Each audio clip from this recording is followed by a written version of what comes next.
We had some idea of the changes that have occurred in the house through time. The house itself dates to 1813, but there had been changes in the shortly after its construction. 1840s, 1855 was the big one, and then probably smaller changes that may have occurred up to the point where the Parks bought the house. So essentially what we're tasked to do here is to figure out how the room appeared during Emily's occupancy.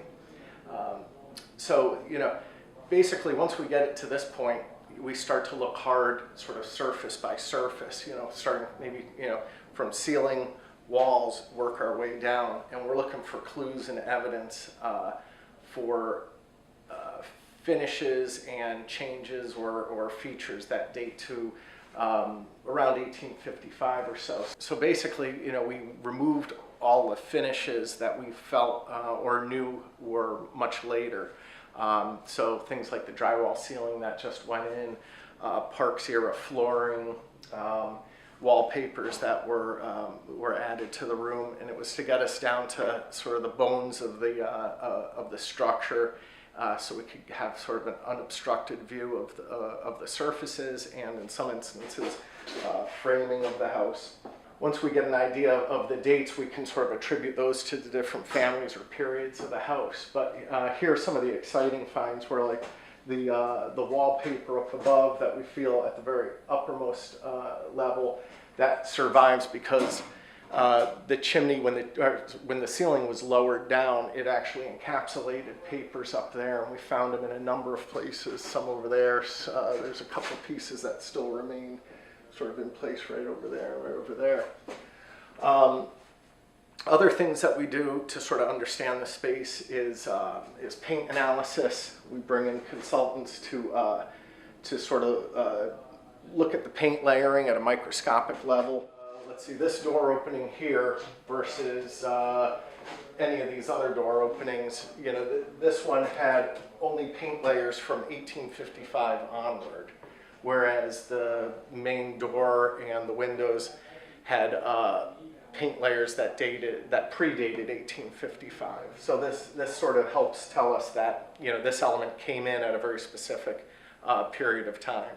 And there was these dates that we're using are based on some previous research and studies on the house. So that helps us sort of we're not starting from scratch. And that's how we know it's sort of 1855 for those colors. But then we get into, things like, well, the floor itself. We removed the much later, the Parks era flooring, and, we're left with floorboards that date to the 1813 construction of the house, and had remained up until it was covered over again. But the floors tell us a lot in that there's paint finishes on the floors, so we know they were painted at one point in time. And if you actually look very close,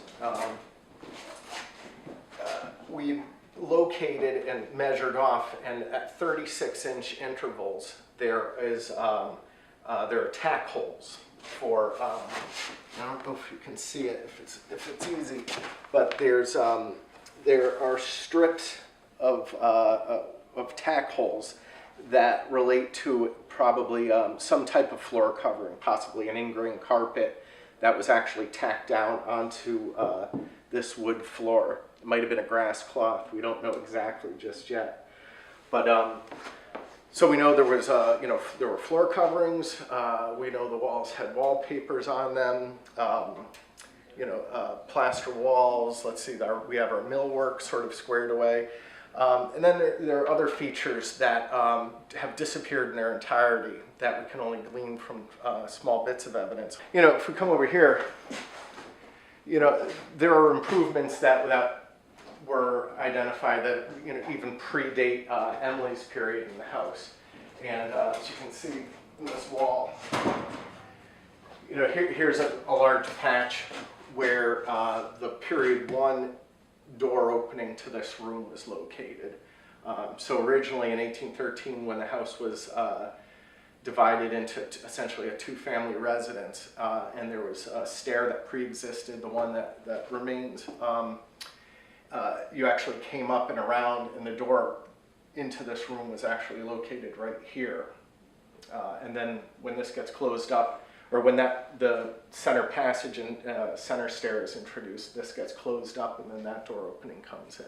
Yeah, right now there are more questions than answers, but we're honing in on what the options are. I think we'll be able to square this away. But it's really a fascinating story.